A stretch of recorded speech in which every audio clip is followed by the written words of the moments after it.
ہم ذرا ایک منظر تصور کرتے ہیں. مطلب فرض کریں ایک بہت بڑی بہت شاندار سی کئی منزلہ کارپوریٹ عمارت ہے. بالکل. اور اس کی سب سے اوپر والی منزل پر ایک انتہائی پرتعیش کمرے میں کمپنی کے بورڈ آف ڈائریکٹرز کا اجلاس چل رہا ہے. وہ سب بہت مہنگے لباس پہنے ہوئے ہیں اور اپنے منافع اور مستقبل کے منصوبوں پر بڑی سنجیدہ گفتگو کر رہے ہیں. صحیح، ایک عام سا کارپوریٹ ماحول ہے. ہاں بالکل. اب اچانک ہوتا یہ ہے کہ اس عمارت کا ایک معمولی سا صفائی کرنے والا ملازم جس کے کپڑوں پر داغ ہیں اور جو سب سے نچلے درجے کا کام کرتا ہے، وہ ہانپتا ہوا اس کمرے کا دروازہ کھولتا ہے. اور وہ یقیناً کوئی خطرے کی بات بتانے آیا ہوگا. جی، وہ کہتا ہے کہ عمارت کے تہخانے میں آگ لگ چکی ہے، فوراً باہر نکل جائیں ورنہ سب جل کر راکھ ہو جائیں گے. اب یہاں سوال یہ ہے کہ کیا وہ ڈائریکٹرز اس کی بات مان کر اپنی جان بچائیں گے؟ میرا خیال ہے کہ زیادہ تر مواقع پر وہ ڈائریکٹرز اس صفائی والے کی بات پر دھیان دینے کے بجائے اس کی گستاخی پر برہم ہوں گے. مطلب وہ تو یہی سوچیں گے نا کہ یہ اندر کیسے آ گیا. بالکل. وہ اپنی کرسیوں پر بیٹھے رہیں گے محض اس لیے کہ ایک معمولی صفائی والا انہیں یہ کیسے بتا سکتا ہے کہ انہیں کیا کرنا چاہیے.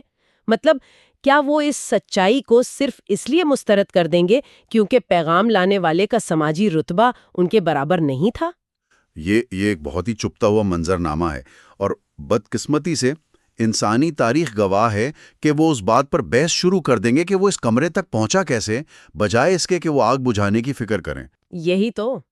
اور آج کے اس عمیق جائزے میں ہم بالکل اسی انسانی نفسیات، اسی طبقاتی غرور اور حقائق سے انکار کے اس رویے کا ایک بہت گہرا مطالعہ کرنے جا رہے ہیں. زبردست موضوع ہے. جی، ہمارے سامنے جو مواد ہے وہ قرآن مجید کی سورت ہود کی 3 آیات ہیں، یعنی آیت 25، 26 اور 27.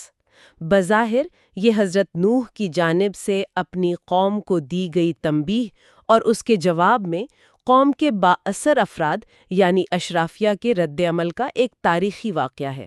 لیکن اگر ہم اس کی تہوں میں جائیں تو یہ محض ایک پرانی کہانی نہیں ہے. بالکل نہیں ہے. یہ دراصل طاقت، انا اور سچائی کے درمیان ہونے والی کشمکش کی سب سے جامع نفسیاتی اور سماجی تشریح ہے. ہمارا آج کا مشن یہ سمجھنا ہے کہ جب کوئی بالکل ڈو ٹوک اور سچی بات پیش کی جاتی ہے تو معاشرے کا طاقتور طبقہ اسے کس طرح اور کن ہیلو بہانوں سے مسترد کرتا ہے. اور اس گفتگو کی سب سے اہم بات یہ ہے کہ ہم یہ جاننے کی کوشش کریں گے کہ ایسا ہوتا کیوں ہے. جب ہم اشرفیہ کے اس انکار کی بات کرتے ہیں تو یہ کوئی سادہ سا فیصلہ نہیں ہوتا جس میں انہوں نے بس سوچا اور انکار کر دیا. صحیح. مطلب اس کے پیچھے کچھ اور بھی چل رہا ہوتا ہے. بالکل. اس کے پیچھے ایک پورا نفسیاتی دفاعی نظام، یا جس سے متصادم خیالات کی الجھن کہا جاتا ہے، وہ کام کر رہا ہوتا ہے. آج ہم ان آیات کی روشنی میں اس انکار کی پوری ساخت یعنی اس کی اناٹومی کو کھول کر دیکھیں گے. تو چلیں اس کا باقاعدہ آغاز کرتے ہیں اس پیغام کی نوعیت سے. مطلب یہ پیغام دراصل تھا کیا اور اسے کس طرح پیش کیا گیا؟ یہیں سے اصل بات شروع ہوتی ہے. آیات کے مطابق حضرت نوح نے اپنی قوم کے سامنے خود کو ایک واضح ڈرانے والا قرار دیا.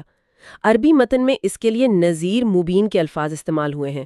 ان کا پیغام بالکل سیدھا تھا کہ اللہ کے سوا کسی کی عبادت نہ کرو اور مجھے تم پر ایک دردناک دن کے عذاب کا خوف ہے.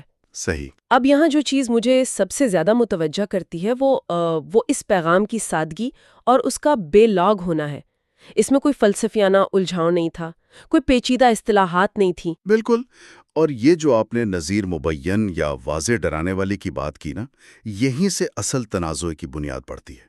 پیغام کی وضاحت اور سادگی دراصل طاقتور طبقے کے لیے سب سے بڑا خطرہ ہوتی ہے. وہ کیسے؟ مطلب سادی بات تو سب کو سمجھ آنی چاہیے. اب دیکھیں نا، جو مروجہ نظام ہوتا ہے جسے بااثر لوگ چلا رہے ہوتے ہیں، وہ اکثر بہت پیچیدہ بنایا جاتا ہے. اس میں اتنے ابہام رکھے جاتے ہیں کہ عام آدمی اسے سمجھ ہی نہ سکے. اچھا، تاکہ ان کا کنٹرول برقرار رہے. 100%. لیکن جب کوئی شخص بالکل سیدھی اور صاف بات کرتا ہے تو وہ دراصل سچائی کو عام لوگوں کی پہنچ میں لا رہا ہوتا ہے. وہ سچائی کو جمہوری بنا رہا ہوتا ہے، اور یہ بات اشرافیہ کو بالکل پسند نہیں آتی. یعنی ابہام ان کا ہتھیار ہے اور وضاحت ان کا پردہ چاک کرتی ہے. واہ. لیکن اس تنبیہ کے پیچھے جو جذبہ ہے وہ بھی تو قابل غور ہے نا. یہ کوئی اقتدار کی جنگ تو نہیں تھی؟ بالکل نہیں تھی۔ حضرت نوح یہ نہیں کہہ رہے تھے کہ مجھے اپنا بادشاہ مان لو، وہ کہہ رہے تھے کہ مجھے تم پر دردناک عذاب کا خوف ہے۔ میں سوچ رہی تھی کہ یہ بالکل ایسا ہے جیسے کوئی ماہر ڈاکٹر کسی مریض کو بتائے ہاں، کیا بتائیں؟ کہ تمہارا طرز زندگی تمہیں موت کی طرف لے جا رہا ہے، اگر تم نے یہ عادتیں نہ چھوڑی تو تم نہیں بچو گے۔ وہ ڈاکٹر مریض پر اپنی طاقت ثابت نہیں کر رہا، وہ بس اس کی جان بچانے کے لیے ایک کڑوی لیکن ضروری حقیقت بیان کر رہا ہے۔ کیا سچائی کو سیدھے الفاظ میں پیش کرنا ہی سب سے بڑی خیرخواہی نہیں ہے؟ بالکل درست کہہ رہی ہیں آپ، اور ہمدردی کی سب سے خالص شکل یہی ہوتی ہے، جب آپ کسی کو خوش کرنے کے لیے جھوٹی تسلیاں دینے کے بجائے اسے اس کے اصل خطرے سے آگاہ کرتے ہیں۔ صحیح۔ لیکن یہاں انسانی دماغ ایک عجیب کھیل کھیلتا ہے۔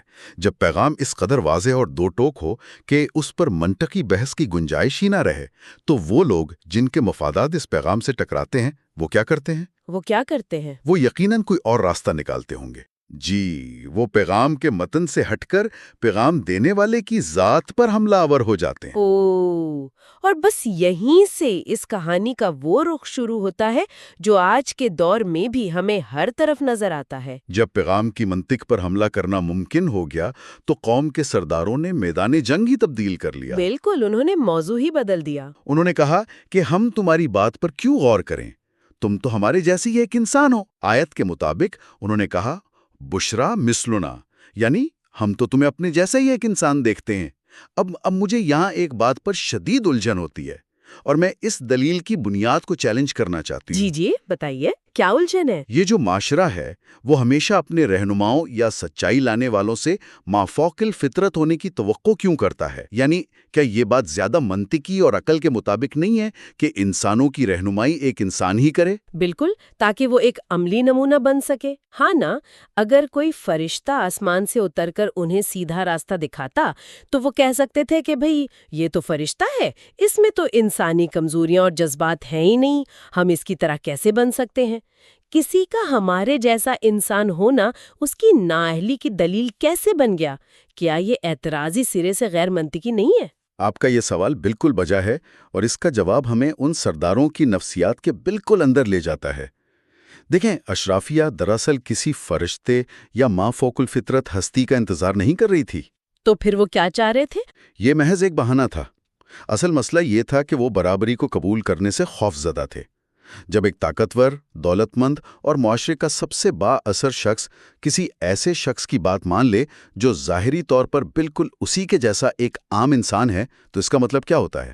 اس کا مطلب یہ ہوتا ہے کہ اس کی وہ تمام دولت اور رتبہ کسی کام کا نہیں رہا، وہ سب برابر ہو گئے۔ ایگزیکٹلی۔ میرا مطلب ہے بالکل ایسا ہی ہے۔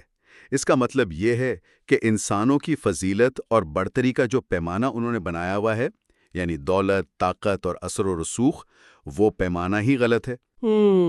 یہ تو ان کے لیے بہت بڑا جھٹکا ہوگا۔ یقیناً، اگر وہ حضرت نوح کی بات مان لیتے، جو کہ ان کے خیال میں محض ایک عام انسان تھے، تو انہیں یہ تسلیم کرنا پڑتا کہ اخلاقی اور روحانی برتری مادی حیثیت سے بہت بلند چیز ہے۔ صحیح۔ تم تو ہمارے جیسے انسان ہو کہہ کر وہ دراصل یہ کہہ رہے تھے کہ تمہارے پاس وہ محلات، وہ فوجیں اور وہ خزانے کہاں ہیں جو تمہیں ہم پر فوقیت دے؟ اگر تم میں اور ہم میں کوئی ظاہری فرق نہیں تو پھر ہم تمہاری پیروی کیوں کریں؟ واہ! یہ دراصل اپنے احساس برتری اور اپنے مرتبے کی حفاظت کا ایک نفسیاتی حربہ تھا۔ یہ تو ایک انتہائی محدود اور سطحی سوچ ہے۔ مطلب اگر ہم آج کے دور کی بات کریں تو کیا ہم بھی یہی نہیں کرتے؟ جب کوئی نیا اور شاندار خیال سامنے آتا ہے تو ہم اس خیال کی گہرائی دیکھنے کے بجائے یہ دیکھتے ہیں کہ بولنے والے نے کس یونیورسٹی سے تعلیم حاصل کی ہے۔ بالکل، ہم ڈگریاں اور پس منظر دیکھتے ہیں۔ ہاں، کیا اس کے پاس کوئی بڑی ڈگری ہے؟ کیا وہ کسی مشہور خاندان سے تعلق رکھتا ہے؟ اگر وہ کوئی عام سا شخص ہو تو ہم کہتے ہیں کہ یہ ہمیں کیا سکھائے گا؟ قطعی طور پر۔ اور اشرافیہ کا یہ تکبر صرف پیغام لانے والے تک محدود نہیں رہا۔ جب انہوں نے دیکھا کہ تم تو انسان ہو والی دلیل کوئی خاص وزن نہیں رکھتی، تو انہوں نے اپنا اگلا وار کیا، اور یہ وار ان کے طبقاتی تعصب کی بدترین شکل تھی۔ اچھا، انہوں نے پیروکاروں کو نشانہ بنایا نا؟ جی ہاں، انہوں نے حضرت نوح کے پیروکاروں پر تنقید شروع کر دی۔ اور یہ اس واقعے کا سب سے چشمکشا حصہ ہے۔ آیات بتاتی ہیں کہ سرداروں نے کہا ہم تو دیکھتے ہیں کہ تمہاری پیروی صرف ان لوگوں نے کی ہے جو ہم میں سب سے نچلے درجے کے ہیں۔ عربی کا لفظ ہے اراذلنا۔ بالکل، سب سے حقیر لوگ۔ اور انہوں نے صرف اسی پر اکتفا نہیں کیا بلکہ ان پیروکاروں کی عقل پر بھی حملہ کیا اور کہا کہ انہوں نے تو سرسری رائے یا بغیر سوچے سمجھے یعنی بادی رائے کی بنیاد پر تمہاری بات مان لی ہے۔ مطلب انہوں نے پیغام کو اس لیے مسترد کر دیا کیونکہ اسے ماننے والے غریب اور معاشرے کے پسماندہ لوگ تھے۔ اس مقام پر آ کر ہمیں اس پورے معاشرتی نظام کی ساخت کو سمجھنا ہوگا۔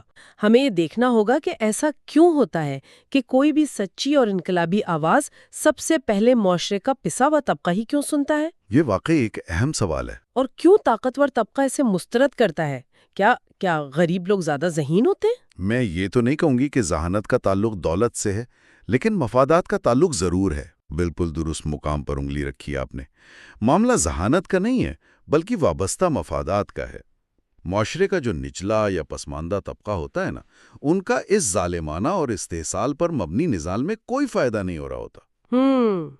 ان کا تو الٹا نقصان ہو رہا ہوتا ہے۔ جی، ان کے محلات اس نظام کی بنیادوں پر نہیں کھڑے ہوتے، اس لیے جب سچائی سامنے آتی ہے تو انہیں اسے قبول کرنے میں کسی قسم کی نفسیاتی یا معاشی رکاوٹ کا سامنا نہیں ہوتا۔ ان کا ذہن صاف ہوتا ہے کیونکہ وہ اس نظام کے فوائد کے نشے میں نہیں ہوتے۔ اس کے برعکس جو سردار یا اشرافیہ ہیں، ان کی تو پوری شناخت، ان کا وجود ہی اس نظام پر ٹکا ہوا ہے۔ اگر وہ سچائی کو مان لیں تو انہیں اپنا سب کچھ چھوڑنا پڑے گا۔ بالکل ایسا ہی ہے۔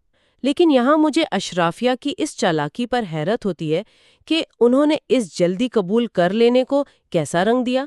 مطلب انہوں نے یہ نہیں کہا کہ ان غریبوں کے مفادات نہیں ہیں اس لیے انہوں نے مان لیا۔ ہاں، وہ اتنے سچے تو نہیں تھے نا۔ بالکل، بلکہ انہوں نے کہا کہ یہ لوگ بادی الرائے ہیں، یعنی یہ سطحی سوچ رکھنے والے بے وقوف لوگ ہیں۔ انہوں نے بغیر سوچے سمجھے بات مان لی۔ یہ تو حد ہو گئی۔ اور یہ کسی بھی با اثر طبقے کا ایک بہت پرانا اور آزمودہ طریقہ کار ہے۔ وہ اپنی اس ہچکچاہٹ کو، جو دراصل اپنے مفادات چھن جانے کے خوف سے پیدا ہوتی ہے، ایک دانشورانہ لبادہ پہنا دیتے ہیں۔ اچھا، خود کو عقل مند ثابت کرنے کے لیے۔ جی، وہ یہ ظاہر کرتے ہیں کہ ہم چونکہ بہت سوچ سمجھ کر، بہت گہرائی میں جا کر فیصلے کرتے ہیں، اس لیے ہم نے اس پیغام کو نہیں مانا، جبکہ یہ غریب لوگ چونکہ جاہل اور کم عقل ہیں، اس لیے وہ جلدی مان گئے۔ کیا منطق ہے؟ وہ دراصل مادی حیثیت اور دنیاوی جاؤ جلال کو ہی عقل کا پیمانہ بنا لیتے ہیں۔ ان کے نزدیک اگر کسی کے پاس دولت یا رتبہ نہیں ہے تو اس کا مطلب ہے کہ اس کے پاس عقل بھی نہیں ہے اور اس کا کیا گیا فیصلہ کبھی درست نہیں ہو سکتا۔ یہ تو بالکل آج کے دور کی بات لگتی ہے۔ مطلب جب بھی کوئی عوامی تحریک اٹھتی ہے جس میں عام لوگ، مزدور یا طالب شامل ہوں، تو جو نام نہاد دانشور یا ایوانوں میں بیٹھے لوگ ہوتے ہیں وہ اسے فوراً جاہلوں کا ہجوم قرار دے کے مسترد کر دیتے ہیں۔ 100% ایسا ہی ہوتا ہے۔ وہ کہتے ہیں کہ ان بیچاروں کو کیا پتا کہ معاملات کیسے چلتے ہیں۔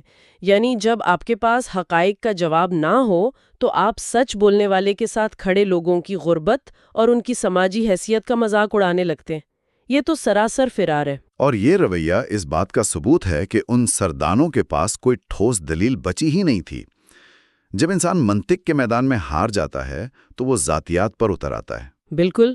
اور یہی چیز ہمیں ان کے حتمی اور آخری رد عمل میں نظر آتی ہے، جہاں انہوں نے انکار کی تمام حدیں پار کر لیں۔ جی، اب آتے ہیں اس گفتگو کے اس مقام پر جہاں یہ سردار اپنا آخری فیصلہ سناتے ہیں۔ ان تمام اعتراضات کو، یعنی ایک تو تم عام انسان ہو اور دوسرا تمہارے پیروکار معاشرے کے سب سے حقیر لوگ ہیں، ان کو بنیاد بنا کر انہوں نے اپنا حتمی وار کیا، جو کہ ان کا آخری حربہ تھا۔ انہوں نے کہا کہ ہمیں اپنے اوپر تمہاری کوئی فضیلت یا برتری نظر نہیں آتی، بلکہ ہمارا گمان ہے کہ تم جھوٹے ہو۔ عربی الفاظ ہیں وَمَا نَرَا لَكُمْ عَلَيْنَا مِنْ فَضْلٍ بَلْ نَظُنُّكُمْ كَاذِبِينَ۔ یہاں ہمیں رک کر اس لفظ فضل یا فضیلت پر ذرا غور کرنا چاہیے۔ وہ کس قسم کی برتری تلاش کر رہے تھے جو انہیں نظر نہیں آئی؟ یہی تو وہ اندھا پن ہے جس کا ہم ذکر کر رہے تھے۔ انہوں نے خود ہی سچائی کو ماپنے کا ایک پیمانہ وضع کیا ہوا تھا کہ جس کے پاس سب سے زیادہ سونا ہے، سب سے بڑی زمینیں ہیں، بس وہی افضل ہے۔ بالکل، مادی ترازو۔ اور چونکہ حضرت نوح کے پاس یہ چیزیں نہیں تھیں تو انہوں نے کہہ دیا کہ ہمیں تم میں کوئی فضیلت نظر نہیں آتی۔ لیکن اس سے بھی زیادہ خطرناک بات جو انہوں نے آخر میں کہی وہ تھی کسی کو جھوٹا قرار دینا۔ یہ بہت اہم نقطہ ہے۔ مجھے محسوس ہوتا ہے کہ یہ محض ایک گالی نہیں تھی، بلکہ یہ حقائق سے فرار کا ایک منظم طریقہ تھا۔ جب ہم کسی سچائی کو ہضم نہیں کر پاتے تو کیا ہم بھی فوری طور پر یہ نہیں کہہ دیتے کہ اس شخص کا تو اپنا کوئی پوشیدہ ایجنڈا ہوگا، یہ تو جھوٹ بول رہا ہے؟ آپ نے بالکل درست نشاندہی کی ہے۔ کسی کو جھوٹا قرار دینا دراصل کردار کشی کا وہ آخری اور سب سے آسان ہتھیار ہے جو انسان اس وقت استعمال کرتا ہے جب اسے سچائی کا سامنا کرنے سے خوف آتا ہو۔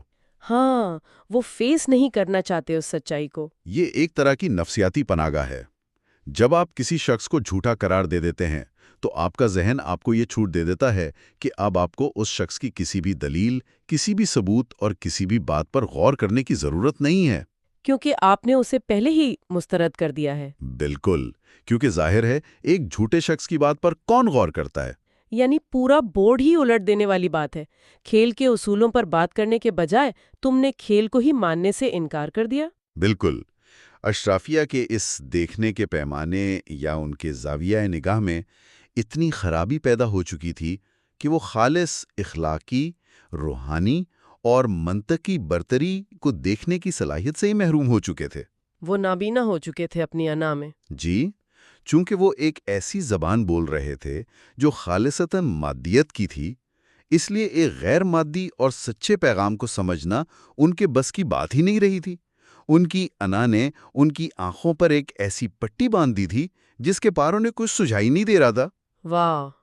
تو اگر ہم اس پوری گفتگو، اس تمام عمیق جائزے کو سمیٹیں تو ہمارے سامنے انسانی رویوں کی ایک کیسی تصویر ابھرتی ہے؟ ایک بہت واضح تصویر ابھرتی ہے۔